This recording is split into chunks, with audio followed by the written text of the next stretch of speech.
ఇప్పుడు ఈ ఎవిస్ హాస్పిటల్ని సంప్రదించండి. స్కానింగ్ కూడా ఫ్రీగా చేస్తున్నారు. Avis hospitals.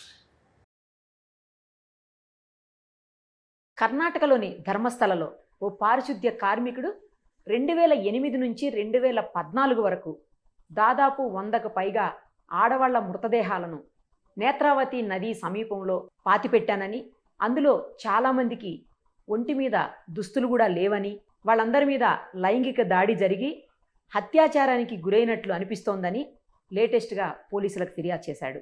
అప్పటి నుంచి ఇప్పటి వరకు ఎందుకు ఫిర్యాదు చేయలేదు? అసలు ఈ చనిపోయిన వాళ్ళందరూ ఎవరు చంపారు? ఇప్పుడు దేశవ్యాప్తంగా చర్చ ఇదే నడుస్తోంది. దీని మీద కర్ణాటక ప్రభుత్వం సిట్ను కూడా ఏర్పాటు చేసింది. అంటే ప్రత్యేక దర్యాప్తు బృందాన్ని కూడా ఏర్పాటు చేసింది. మరింత సమాచారాన్ని మనం ఇప్పుడు ఐపీఎస్ ఆఫీసర్ జేడి లక్ష్మీనారాయణ గారిని అడిగి తెలుసుకుందాం. సార్ నమస్తే అండి. నమస్తే అమ్మా నిరుపమ్ గారు. సార్, ఏం జరిగి ఉండొచ్చు? దీంట్లో అసలు ఎప్పుడో జరిగిపోయింది కదా, కాబట్టి ఇప్పుడు అక్కడికి వెళ్ళి చూస్తే కొన్ని పుర్రెలు అవి కూడా బయటకు వచ్చాయని ఏదో చెప్తున్నారు. అసలు ఎలా కనుక్కోగలుగుతారు ఇలాంటి కేసెస్లో? ఎందుకంటే మీకు చాలా ఎక్స్పీరియన్స్ ఉన్నటువంటి ఐపీఎస్ ఆఫీసర్ మీరు, పైగా పొలిటికల్ ఇన్ఫ్లుయెన్స్లు కూడా ఉన్నాయి అని అంటున్నారు. మీరు ఇంకో పక్క పొలిటికల్ లీడర్ కూడా, కాబట్టి రెండు రకాలుగా చెప్పండి సార్. అసలు దీన్ని ఎలా తీసుకోవచ్చు, బయటికి ఎలా తీసుకుని వస్తారు? అంటే టెక్నికల్గా ఎవిడెన్స్లు ఏమి ప్రూవ్ చేయగలుగుతాయి? అసలు వాళ్ళు ఎవరో తెలిస్తే కదా ఫస్ట్ ఎవరు చంపారనేది తెలిసేది. తర్వాత అసలు ఎవరు చంపుండే అవకాశం ఉంటుంది, వాళ్ళు ఎవరు, మరి వాళ్ళు ఎంతమంది చనిపోయినప్పుడు మిస్సింగ్ కేసులు రిజిస్టర్ కాలేదా? అందులో అయితే 2003లో ఒక డాక్టర్ అనన్య అని, ఒక అమ్మాయి సౌజన్య అని ఇద్దరు మిస్ అయ్యారని, ఇప్పుడు వాళ్ళ పేరెంట్స్ కూడా ధర్మస్థలంలోనే మిస్ అయిపోయారట. సో వాళ్ళకి సంబంధించిన వాళ్ళు కూడా ఫ్యామిలీ మెంబర్స్ అంతా ఇప్పుడు ఫైట్ చేస్తున్నారు మొత్తం డీటెయిల్డ్గా ఇన్వెస్టిగేషన్ జరగాలి అని చెప్పేసి. సో అసలు ఎలా దీన్ని బయటికి తీసుకొచ్చే అవకాశం ఉంటుంది సార్? ఇది చాలా సంచలనాత్మక కంప్లైంట్. ఇది యాక్చువల్ గా మీరు చూస్తే, మీరు అన్నట్టు ధర్మస్థల ట్రస్ట్ బోర్డు లో పనిచేస్తున్న ఒక శానిటేషన్ వర్కర్ ఈ విధంగా కంప్లైంట్ ఇవ్వడం అన్నది, ఎందుకంటే ధర్మస్థల అన్నది చాలా గొప్ప తీర్థక్షేత్రం. అవును సార్. మంగళూరు నుంచి ఒక 75 కిలోమీటర్లు ఉంటుంది. మంజునాథుడి యొక్క ప్రధానమైన కేంద్రం అది. పవిత్రమైన స్థలం. వందలు వేల మంది వస్తుంటారు. నేను కూడా అక్కడికి వెళ్ళాను, విజిట్ చేశాను కూడా. అక్కడ అందరికి భోజనాలు ఇవన్నీ కూడా వ్యవస్థ చాలా గొప్పగా ఉంటుంది. సో ఆ విధమైన ట్రస్ట్ అక్కడ ఉన్నది. చాలా సంవత్సరాల నుంచి యాక్టివిటీస్ జరుగుతున్నాయి. ఆ తర్వాత ఇతను 1998 నుంచి 2014 వరకు సుమారుగా 100కు పైగా మంది, వాళ్ళు స్కూల్ పిల్లలు ఉన్నారు, కాలేజ్ స్టూడెంట్స్ ఉన్నారు, మహిళలు ముఖ్యంగా అందరూ మహిళలే 100కు పైగా ఉన్నారు. కాబట్టి వీళ్లను డిస్పోజ్ చేయించడంలో నన్ను ఉపయోగించుకున్నారు. నేను చాలా బాడీస్ ను డిస్పోజ్ చేశాను. అంటే వాళ్ళని క్రిమేట్ చేశాను, లేకుంటే వాళ్ళను బరియల్ చేశాను. ఇవన్నీ కూడా అతను చెప్పాడు. అంటే నువ్వేమైనా చెబితే నీ మీద చర్యలు తీసుకుంటావు, నీకు కూడా అదే గతి పడుతుందని భయపెట్టినట్టు కూడా అతను మాట్లాడాడు. సో అతను వెళ్ళి ఈ నెల బిగినింగ్ లో ధర్మస్థల పోలీస్ స్టేషన్ లో కంప్లైంట్ ఇవ్వడం జరిగింది. ఆ తర్వాత అక్కడ మహిళా స్టేట్ విమెన్ కమిషన్ వారు కూడా ఒక లెటర్ ఇవ్వడం జరిగింది ఈ కంప్లైంట్ తర్వాత ఆ వ్యక్తి తన యొక్క ఐడెంటిటీ బయట పడకుండా ఉండడానికి శరీరాన్నంతా కూడా కవర్ చేసుకున్నాడని కూడా వచ్చింది పేపర్లో. ఆ వ్యక్తి తర్వాత 2018లో మనకు witnesses protection, whistle blower protection act అని ఉంటుంది. అంటే వీళ్ళు ఏమంటారంటే విజిల్ బ్లోయర్స్ అంటారు. అంటే సమాజంలో ఏదైనా జరుగుతుంటే దాన్ని బయటికి తీసుకొచ్చిన వాళ్లను అంటే విజిల్ బ్లోయర్స్, వాళ్ళు విజిల్ వేశారు. అటువంటి వాళ్లకు సంరక్షణ లేకుంటే మరి అటువంటి వాళ్ళని ఎవరైనా ఇందులో ఇన్వాల్వ్ అయిన వాళ్ళు చంపేయచ్చు. అందువల్ల అతను నాకు విజిల్ బ్లోయర్స్ ప్రొటెక్షన్ యాక్ట్ 2018 కింద నాకు ప్రొటెక్షన్ ఇస్తే ఉంటుందని చెప్పేసి అతను కోర్టుకు కూడా వెళ్ళాడని తెలుసు.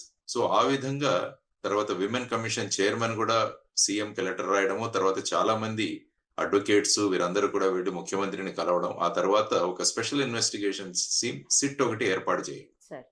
ప్రణబ్ కుమార్ మొహంతి అని డీజీపీ లెవెల్ ఆఫీసర్, మంచి స్ట్రేట్ ఫార్వర్డ్ ఆఫీసర్. ఇంతకు ముందు లోకాయుక్తలో కూడా పనిచేశారు. మేము ఇక్కడ ఓబులాపురం మైన్స్ అవి చేసేటప్పుడు అతను ఉండేవారు, వారితో కూడా కలిసేవాళ్ళు. కాబట్టి ఒక స్ట్రేట్ ఫార్వర్డ్ ఆఫీసర్, మంచి ఆఫీసర్, అతని యొక్క ఆధ్వర్యంలో ఈ సిట్ అన్నది ఏర్పాటు చేయడం జరిగింది. సో ఇందులో మీరు చూసుకుంటే, మీరు అన్నట్టు అనన్య భట్ అనే ఒక అమ్మాయి, ఆ అమ్మాయి కూడా 2003వ సంవత్సరంలో వాళ్ళ కాలేజీ వాళ్ళతో పాటు టూర్ కు వెళ్ళిన తర్వాత మిస్సింగ్ అయింది అన్నది ఒక ఇన్ఫర్మేషన్. వాళ్ళ అమ్మ సుజాత అని, ఆవిడ బెంగళూరులో ఉంటారు. నేను పేపర్ లో చూసింది ఏంటంటే ఆవిడ సిబిఐలో స్టెనోగా పనిచేసిందో.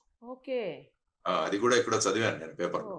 సో ఆవిడ వచ్చేసి, నేను కావాలంటే ఈ సంఘటన జరిగింది, ఆ సమయంలో నేను వెళ్ళాను. అక్కడ ట్రస్ట్‌లో చాలా మందిని కలిసాను. వాళ్ళు గూడా నన్ను తిట్టి పంపించేసారు. అలాంటిదేమీ ఇక్కడ జరగదని. సో, ఎవరైతే ట్రస్ట్ బోర్డ్ మెంబర్‌లు నాతో మాట్లాడతారో, నేను పాలిగ్రఫీ టెస్ట్‌కి రెడీగా ఉన్నాను. నార్కోకైనా రెడీగా ఉన్నాను. వాళ్ళతో గూడా చేయించండి అని ఆవిడ గూడా అన్నారు. అంటున్నారు.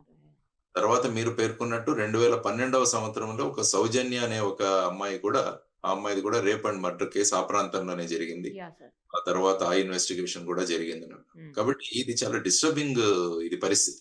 అంటే ఇది నిజమైతే యాక్చువల్‌గా ఇందులో ఉన్న విషయాలు అతను ఎవరైతే వెల్లడించారో, అతనేంటంటే అతను కొన్ని రోజులు మొదట ఐ థింక్ 1898లోనో ఎప్పుడో ఒక చిన్న స్కూల్ అమ్మాయిది జరిగిన తర్వాత అతను భయపడి పరిగెత్తిపోయాడట అక్కడి నుంచి.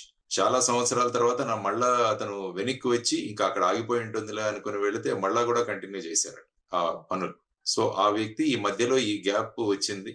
ఆ తర్వాత నన్ను ఈ విధంగా ఈ పనులు చేయించారని ఇవన్నీ కూడా న్యూస్ పేపర్‌లో ఉన్న అంశాలు ఇవన్నీ కూడా మనం చూస్తున్నాం. మీడియాలో వస్తున్న అంశాలు. వాటిల్లో ఎంతవరకు తథ్యం ఉందో మనకు తెలియదు గానీ, కాబట్టి ఈ జరిగిన సంఘటన నుంచి నిజానిజాలు బయటపడాలి. హ్మ్. తర్వాత ఇప్పటివరకు జరిగిన ఈ డిసపియర్ అయిన వాళ్ళు, అదృశ్యమైన వాళ్ళ మీద ఏమైనా మిస్సింగ్ కేసులు రిజిస్టర్ అయ్యాయా? హ్మ్. మీరన్నట్టు తర్వాత ఇతని ద్వారా ఆ వ్యక్తులను ఏ స్థలంలో వాళ్ళను క్రిమేట్ చేశారు, లేకుంటే బరీ చేశారు, పూడ్చిపెట్టారు. ఆ స్థలంలోకి వెళ్ళి మళ్ళా ఆ బాడీ‌లని ఎక్స్‌హ్యూమ్ చేయాల్సుంటది. ఇప్పుడు ఉంటాయా సార్? ఉంటాయి. అంటే ఎముకలవి దొరుకుతాయి కదా! ఎక్స్‌హుమేషన్ ప్రాసెస్ అని ఉంటది. దానికి మళ్ళా లోకల్ ఎగ్జిక్యూటివ్ మెజిస్ట్రేట్ అంటే మన తహసీల్దార్ ఎవరైతే ఉంటారో వారి ఆదేశాల ద్వారా దాన్ని ఎక్స్‌హ్యూమ్ చేయొచ్చు మళ్ళా. చేసి వాటిని మళ్ళా అనాలిసిస్ చేసి తర్వాత వాట్లని టెస్ట్ చేసి వాటిలో ఏజ్ ఆఫ్ ది బోన్స్ ఏంటి ఇవన్నీ కూడా కనిపెట్టాలి అవన్నీ కూడా. కాబట్టి ఇదొక లాంగ్ డ్రాన్ ప్రాసెస్ ఇది. ప్రక్రియ ఇది. హ్మ్. అయినా కూడా ఈ విధంగా నిజంగా జరిగి ఉంటే మటుకు చాలా నిందనీయం. చాలా సార్ అసలు. దీనిలో ఇన్వాల్వ్ అయిన వ్యక్తులు ఎవరైతే ఉన్నారో వాళ్ళందరినీ కూడా బయటికి తీసుకురావాలి.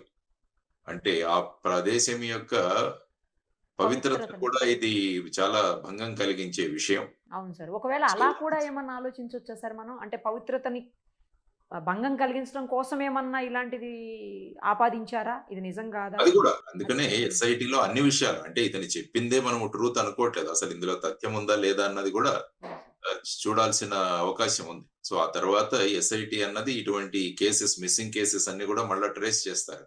ఓహో!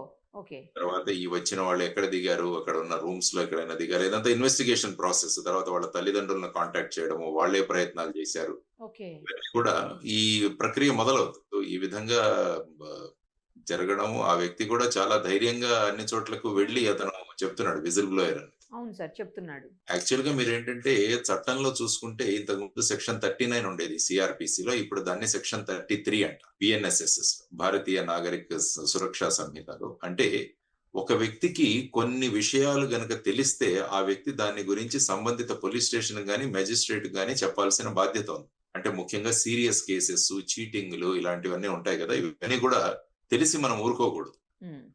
అవి చెప్పాలి. రేపు ఇన్వెస్టిగేషన్‌లో బయటపడితే అవి తెలిసి గూడా చెప్పకపోవడానికి కారణాలు గూడా వాళ్ళు సంజాయిషీ ఇచ్చుకోవాలి. సో, ఇది గూడా ఇప్పుడు లేటెస్ట్ సెక్షన్ 33లో ఉంది. ఇంతకుముందు 39 సీఆర్‌పీసీలో ఉండేది. హ్మ్. కాబట్టి ప్రజలు గూడా ఇటువంటివి ఏవైనా సీరియస్ అందులో ఉన్న సెక్షన్స్ ఏవైతే ఉన్నాయో వాటి గురించి తెలిస్తే వాటిని ఎందుకంటే ఒక క్రైమ్‌ని బయటికి తీసుకురావాలి. కాబట్టి ఇందులో జరిగిన విషయాలు చూస్తే చాలా గగురు పొడిచేటట్టు ఉన్నాయి అమ్మో! అసలు. అవును సార్. భయమేస్తుందసలు. భయమేస్తుంది. చిన్న చిన్న పిల్లల్ని చిన్న తర్వాత పిల్లలు గూడా ఉన్నారు. స్కూల్ పిల్లలు గూడా ఉన్నారంటున్నారు. స్కూలు పిల్లలు వాళ్ళని న్యూస్ పేపర్‌లో చుట్టి వాళ్ళను డిస్పోజ్ చేయడము ఇవన్నీ కూడా తలుచుకుంటేనే చాలా ఇదుండేది. సో, ఆ విధంగా నిటారీ కిల్లింగ్స్ అని ఒకటి జరిగేవి అక్కడ పంజాబ్ అనుకుంటాను ఒకతను. ఓకే. ఈ విధంగా చేసి అతను వాళ్ళ బాడీ పార్ట్స్ కట్ చేసి దీంట్లో పెట్టి ఆ రక్తం తాగేవాడట. నిటారీ బాబోయ్! కిల్లింగ్స్ అని చాలా దారుణమైన కేసు. సో, ఇలాంటివన్నీ కూడా ఈ మానసిక సంతులనం లేని వాళ్ళు లేకుంటే ఒక పర్టిక్యులర్ క్రైమ్ దీనిలో ఏమన్నా క్షుద్ర విద్యలు కూడా ఎవరైనా చేశారా అది కూడా మనం చూడాలి. అది కూడా నిజమే సార్. అవును. అంటే ఈ బలి ఇవ్వడము ఇలాంటివి కూడా హ్మ్. చాలా హ్మ్. చోట్ల జరుగుతుంటాయి. ఈ కానీ లైంగిక దాడి జరిగింది. అని ఇతను అంటున్నాడు. అత్యాచారం గూడా అత్యాచారము అది జరిగిందని ఈయన ఎందుకంటే అంటున్నాడు. బట్టలు లేవంటున్నారు సార్. చాలా మంది ఒంటి మీద దుస్తులు గూడా లేవు. కొంతమంది మీద దుస్తులే ఉన్నాయి అని అంటున్నారు. కానీ అవును. పుర్రెలేయో బయటకొచ్చాయని గూడా చెప్తున్నాడు సార్. అదే తను పాతిపెట్టిన ప్రాంతానికి వెళ్లి తవ్వి అక్కడి నుంచి వాటి ఫోటోలు తీసి ఈ కంప్లెయింట్‌తో పాటు కరెక్ట్. అతను ఎన్‌క్లోజ్ చేశాడు. ఫోటోస్ కూడా పెట్టాడంట సార్. అవును. ఫోటోస్ కూడా పెట్టాడు. ఎందుకంటే లేకుంటే ఏదైనా చెబితే ఎవరు నమ్మరని చెప్పేసి ఇది కూడా పెట్టాడు. మళ్ళా ఇప్పుడు పోలీసులు వెంటనే వారిని ఆ ప్రదేశాలకు వెళ్ళడం, అక్కడ చూడడం ఇవన్నీ కూడా జరుగుతాయి. చాలా ఫాస్ట్‌గా జరగాలి ఈ విషయం. ఆ! Correct sir. అంటే ఎందులో పెద్ద పెద్ద వాళ్ళు ఇన్వాల్వ్ అయ్యి ఉన్నారంటే వాళ్ళు ఏ విధంగా చేస్తారు అన్నది కూడా మనకు తెలియాలి. కానీ ఫైనల్ గా ఏంటంటే డిస్పోజల్ చేసిన పని ఇతను చేశాడని అన్నారు. అవును. ఆ బాడీని తెచ్చి ఇతనికిస్తే ఈ బాడీని నువ్వు డిస్పోజ్ చేయడం, కాల్ చేయడం గానీ, లేకుంటే పూడ్చి చేయడం గానీ అదంతా వీరు చేసేవాళ్ళు. హ్మ్. ఇంకా ఇతనితో పాటు ఎవరెవరు ఉన్నారు ఇవన్నీ కూడా బయటికి రావాల్సిన అంశం. ఒక్కడితో కూడా అవ్వదు కదా సార్. అవ్వదు. కాల్చాలన్నా, పూడ్చాలన్నా ఒక్కడు కూడా చేయలేడు కదా! అవ్వదు. కాబట్టి ఇతనితో పాటు ఎవరున్నారు? వాళ్ళ వర్షన్ ఏంటి? అసలు ఎవరు ఇవన్నీ చెబితే కూడా చేశాడు? ఎవరు చెబితే చేశారు? ఇవన్నీ ఎక్కడ ఈ బాడీస్‌ని వాళ్ళకి ఎక్కడ హ్యాండ్ ఓవర్ యెస్. చేశారు? ఇవన్నీ ఆ! కూడా ఆ! రావాల్సిన అంశాలు. కాబట్టి చూద్దాం. ఇన్వెస్టిగేషన్ చాలా ఫాస్ట్‌గా జరగాలి. ఆఫ్ కోర్స్ మొహంతి ఉన్నారు కాబట్టి he is a very efficient officer. దాన్ని ముందుకు డెఫినిట్‌గా తీసుకెళ్తారు. కాబట్టి ఇటువంటి అకృత్యాలు జరగకుండా ఉండాలి. జరగకూడదు. కానీ ఇది జరగకూడదు. జరిగింటే మటుకు చాలా నిందనీయమైన విషయం. దాని గురించి చర్యలు త్వరగా తీసుకోవాలి. ఒక స్పెషల్ కోర్టును కూడా ఏర్పాటు చేయాలి. ఇటువంటి అవును. వాటిలో త్వరగా ఇది జరిగితే నిందితులకు శిక్ష పడి వాళ్ళు నేరస్తులుగా జైలు శిక్ష అనుభవించాలి. లేకుంటే వాటెవర్ మే బి ది అవును. పనిష్మెంట్. అవును సార్. సార్. కానీ 98 నుంచి 2014 వరకు అంటే ఆల్మోస్ట్ 16, 17 ఇయర్స్ టైమ్ ఉంది సార్. అవును. అవును. అప్పుడు ఉన్నవాళ్ళు అసలు వాళ్ళ పేరెంట్సో లేకపోతే వాళ్ళకి సంబంధించిన వాళ్ళు ఉన్నారో లేదో 100కు పైగా అంటే ఇంతమంది లిస్టు బయటకొస్తుందా? ఎందుకంటే టెక్నికల్ చాలా ఎవిడెన్స్ ఎలా తీయాలి అసలు? చాలా చోట ఏంటంటే మిస్సింగ్ కంప్లైంట్ చాలా చోట వాళ్ళ ప్లేస్ ఆఫ్ ఆరిజిన్ లో రిజిస్టర్ చేశారు. ఆ! ధర్మస్థలంలో వాళ్ళు రిజిస్టర్ చేసి ఉండకపోవచ్చు అని నేను అనుకుంటున్నాను. నాకు కూడా అదే డౌట్ ఉంది సార్. ఫర్ ఎగ్జాంపుల్ బెంగుళూరులో ఈ అమ్మాయి ఉన్నది అనన్య అన్నది వాళ్ళ అమ్మగారు సుజాత గారు. ఆ! వారు బెంగుళూరు పోలీస్ స్టేషన్ లో మిస్సింగ్ ఇచ్చిండొచ్చు. అవును. కరెక్ట్. సాధారణంగా పోలీస్ ఎలా ఉంటదంటే వెళ్లి ఇస్తే మీరు ఎక్కడి నుంచి బయలుదేరారు అంటారు. అంటే బెంగుళూరు అంటే మీరు అక్కడ ఇవ్వండి అంటారు. అక్కడ ఇవ్వండి అంట. ఫర్ ఎగ్జాంపుల్ ఇప్పుడు రైల్లో ఎక్కడైనా మనం ఎప్పుడో రాత్రి నిద్ర లేచిన తర్వాత మనం చూస్తే మన బ్యాగ్ ఉండదు. సో మీరు ఎక్కడ ఎక్కారు అడిగి అక్కడ కంప్లైంట్ చేయండి అని అంటుంటారు. కంప్లైంట్ చేయండి అంటారు. కాబట్టి ఈ మిస్సింగ్ కేసులన్నీ కూడా మొత్తం కర్ణాటకలోనే 1998 నుంచి 2014 మధ్యలో అన్న విమెన్ మిస్సింగ్, గర్ల్ మిస్సింగ్ ఈ కేసులన్నింటినీ కూడా బయటికి తీయాలి. ఉంటుంది. డేటా ఉంటుంది. ఆ డేటాని తీసి మళ్ళా వాళ్ళందరినీ కాంటాక్ట్ చేసి ఇప్పుడు యాక్చువల్ గా ఈ కేసు రిజిస్టర్ అయిన తెలవగానే పేపర్ లో వచ్చిన దానివల్ల చాలా మంది కాంటాక్ట్ అవుతారు ఎస్ఐటి. అవును. అవుతారా సార్? ఓకే. ఓకే. వస్తారు. వాళ్ళ ఫోన్ నంబర్స్ అవి ఇస్తారు. దానివల్ల వాళ్ళు కాంటాక్ట్ అవుతే అది ఇంకా సులభతరం అవుతుంది. ఎందుకంటే పబ్లిక్ కోఆపరేషన్ నుంచి తీసుకురావాలని. సో ఇంకొకటి కూడా కదా సార్. ఇప్పుడు యాహ్! వీళ్ళందరినీ ధర్మస్థలలోనే చేశారా? లేకపోతే వేరే ఎక్కడన్నా చేసి ఇక్కడికి తీసుకొచ్చారా? అది కూడా ఇదంతా కూడా పార్ట్ ఆఫ్ ది ఇన్వెస్టిగేషన్. మనకు ఏమవుతుంది ఫైనల్ గా డిస్పోజల్ అన్నది ఇక్కడ నుంచే జరిగిందని ఆ వ్యక్తి చెబుతున్నాడు. Correct so sir. డిస్పోజల్ ఇక్కడ నుంచే జరిగింది కాబట్టి ఫైనల్ గా ఆ బాడీస్ ఏవైతే ఉన్నాయో అవి ఇక్కడ నుంచే డిస్పోజల్ చేయడానికి ఇవ్వడం జరిగిందని అతని వర్షన్. అవును సార్. సో దానివల్ల ఆ తర్వాత ఇన్వెస్టిగేషన్ కొనసాగుతుంది అనమాట. ఇప్పుడు ఏంటంటే డెడ్ బాడీ నుంచి రివర్స్ లో ఇన్వెస్టిగేషన్ మొదలవుతుంది. ఓహ్! అంటే ఎక్కడ పూడ్చిపెట్టిన ప్లేస్, ఆ తర్వాత ఓకే. టెస్ట్లు, ఆ తర్వాత మిస్సింగ్ ఇవన్నీ కూడా. సార్ అక్కడి నుంచి ఏదో ఒక పార్ట్ దొరికిందనుకుందాం. పుర్రెనో లేకపోతే బోన్సో సంథింగ్ ఏయో దొరికిందనుకోండి. స్కల్లో ఏదో దొరికిందనుకుందాం. ఆ దొరికిన తర్వాత వాటిని ఎఫ్ఎస్ఎల్‌కి పంపించి ఏజ్ ఎంత? అంటే ఎప్పుడు చనిపోయి ఉండొచ్చు? ఏ కారణంతో చనిపోయి ఉండొచ్చు అని అది తీస్తారా సార్? అది వస్తదా? ఆసిఫికేషన్ టెస్ట్ అని ఉంటుంది. అందులో ఆసిఫికేషన్ టెస్ట్ లో ఏమవుతుందంటే జనరల్ గా ఏజ్ తెలుస్తుంది. అంటే బోన్ యొక్క పరిస్థితిని బట్టి ఏజ్ జనరల్ గా నిర్ణయిస్తారు. కొంచెం అటు ఇటుగా చెప్తారు. ఈవెన్ ఎందుకంటే మైనరా, మేజరా అన్నది కూడా ఒక్కోసారి నిర్ణయించడానికి ఆసిఫికేషన్ టెస్ట్ వాడుతుంటారు కోర్టులో. ఓహ్! సో అలాంటి టెస్ట్ కండక్ట్ చేసి ఆ తర్వాత మొత్తం బాడీ డిటెక్ట్ అవుతే అందులో ఇన్ కేస్ ఏదైనా మర్డర్ ఇలాంటివి జరిగితే అటువంటివి కూడా చూసేదానికి అవకాశం ఉంటుంది. సో ఇప్పుడు ఎగ్జూమ్ చేసి వాటిలన్నింటినీ కూడా ఇది స్పెషలైజ్డ్ ఒక ఫోరెన్సిక్ టీమ్ కూడా ఉండాల్సిన అవసరం, ఫోరెన్సిక్ మెడిసిన్ డాక్టర్స్ టీమ్ కూడా ఉండాల్సిన ఓహ్! అవసరం వీటిలలో. సో ఇవన్నీ తీసి ఇన్వెస్టిగేషన్ కొద్దిగా కాంప్లికేటెడ్ ఇన్వెస్టిగేషన్. అదే సార్. కరెక్ట్. ఈజీ కాదు. అంత కరెక్ట్. ఈజీ కాదు ఇది కాదు. ఇన్వెస్టిగేషన్. అయినా they are under a very efficient officer team లో ఉన్నారు కాబట్టి they will definitely take it to a logical conclusion అని అనుకుంటాను. ఇప్పుడు అతను చెప్పిన దాని ప్రకారం 10 ఏళ్ల పైనే అయిపోయింది కదా సార్. అతను డిస్పోజ్ చేసి కూడా బాడీస్‌ని. అది డీకంపోజ్ 98 అయిపోతాయి. పైగా నదికి సమీపంలో అందుకే చేశాము అన్నట్టు చెప్తున్నాడు. సో నదికి వరదలు సమీపంలో వచ్చి అయితే ఉండొచ్చు. తొందరగా పాడైపోవాలి బాడీస్ అని. మరి అవును. అలాంటప్పుడు అంత ఈజీగా అంతమందిని తీయడం అనేది సాధ్యమవుతదా అనేది? అదే అన్నాను. It's a very complicated investigation. There is no doubt. కానీ ఏంటంటే వీటిలన్నింటినీ సర్కమ్‌స్టాన్సెస్ తో బిల్డ్ చేసుకుంటూ రావాలి. ఓకే. ఓకే. సర్కమ్‌స్టాన్స్ అంటే వాళ్ళ కంప్లెయింట్ నుంచి కూడా మొదలవ్వాలి. ఇటు సైడ్ నుంచి అటు సైడ్ నుంచి రావాలి. మిస్సింగ్ కేసులన్నీ తీసి అందులో వెళ్లి ఆ కంప్లైనెంట్‌లను కలిసి ఏమైంది? అందులో ఉన్నోళ్ళు వచ్చారా రిటర్న్? ఎక్కడికి వెళ్లారు? మెజారిటీ ధర్మస్థలకి ఎవరెవరు వెళ్లారు అన్నది కరెక్ట్. సెగ్రిగేట్ చేయాల్సి ఉంటుంది దాంట్లో. Correct sir. చేసి ఆ విధంగా ఇన్ కేస్ అక్కడి నుంచి రావడానికి ఏదైనా టికెట్స్ గానీ లేకుంటే ఇవన్నీ కూడా ఇన్వెస్టిగేషన్. ఎందుకంటే రేపు కోర్టులో ప్రతిదీ కూడా మనం బియాండ్ డౌట్ ప్రూవ్ చేయాలి. కరెక్ట్ కదా సార్. అవును. అది ఇప్పుడు చూసుకుంటే బాంబే బ్లాస్ట్ 2006లో జరిగిన బ్లాస్ట్ కి నిన్న ముంబై హైకోర్టు అక్విట్ చేసింది వాళ్ళు. ఓ ట్రయల్ కోర్టు వాళ్ళకి యాక్చువల్ గా మరణశిక్ష విధించింది, కానీ ముంబై హైకోర్టు నిన్న వాళ్ళను అక్విటల్ ఇచ్చింది. వాళ్ళు సుప్రీం కోర్టుకి వెళ్తున్నారు మహారాష్ట్ర గవర్నమెంట్. ఓకే ఆయన కూడా అంటున్నారు, అంటే కోర్టులో ప్రతి ఒక్కటి కూడా ప్రాసిక్యూషన్ ప్రూవ్ చేయాలి. కదా సార్. అవును. కొన్ని కేసుల్లో ఎలా ఉంటుందంటే ఎవరి మీదైతే నిందలు ఆపాదించబడ్డాయో వాళ్ళు ప్రూవ్ చేసుకోవాలి మేము చేయలేదు అని. చెయ్యలేదు అని. దాన్ని బర్డన్ ఆఫ్ ప్రూఫ్ అంట. ఓ కానీ క్రిమినల్ కేసెస్ లో బర్డన్ ఆఫ్ ప్రూఫ్ ప్రాసిక్యూషన్ మీద ఉంటుంది, అంటే గవర్నమెంట్ మీద ఉంటుంది ప్రూవ్ చేయడానికి. ఉమ్. సో అది చూడాలి ఈ ఇన్వెస్టిగేషన్. సార్ మీ కెరియర్ లో మీరు ఎప్పుడైనా ఇంత టఫెస్ట్ కేసుని ఇట్లా ఎప్పుడన్నా డీల్ చేశారా సార్? అంటే ఇటువంటి ఇది ఒక విచిత్రమైన కేసు ఇది. యాక్చువల్ గా కొన్ని కేసులు ఉంటాయి, కొన్ని సరే. కేసులు చేసాం. ఒక బాబా ఒకతను ఉండేవాడు మేము ఠానేలో చేస్తున్నప్పుడు. సార్ అతను ఈ విధంగా చిన్న చిన్న అమ్మాయిలందరినీ కూడా మోసగించి వాళ్ళను ఈ విధంగా చేసి ఆ కేసుల్లో కూడా దొరికాయి. అటువంటి కేసెస్ చేశాం, కానీ ఈ విధంగా మాస్ ఈ విధంగా చేయడం అన్నది చాలా తక్కువ. అంటే అంటే ఇదని కాదు, మీ దాంట్లో మీ కెరియర్ లో టఫెస్ట్ అడుగుతున్నాను. ఉంటాయమ్మా, ఇలాంటివి ఉంటాయి. జనరల్ గా ఏంటంటే చాలా మంది బాంబేలో ముఖ్యంగా ఏంటంటే అక్కడ సముద్రాల్లో బాడీస్ దొరుకుతుంటాయి. సో అదొకటి పెద్ద విషయం. దాన్ని పట్టుకొని మళ్ళా వాళ్ళ ఆరిజిన్ తీసుకొని అదంతా అదే ప్రతిసారి మిస్సింగ్ కేసులు ఇవి ముఖ్యంగా వెరిఫై చేసేవాళ్ళం. ఆ బాడీస్ దొరుకుతాయా సార్ మరి సముద్రంలో వేస్తే? ఉంటాయి, కొన్ని కొట్టుకొచ్చేస్తుంటాయి, కొన్ని తేలుతుంటాయి. ఇలాంటివి జరుగుతుంటాయి. అంటే మన చేతికి వచ్చిన వీటిలలో ఈ విధంగా జరిగిన అంశాలు చాలా జరుగుతుంటాయి. ఎందుకంటే ఎక్కడి నుంచో తీసుకెళ్లి ఎక్కడి నుంచో తీసేయడం, ఈ సూట్ అవును కేసులో డెడ్ బాడీస్ దొరకడం, ఆహా.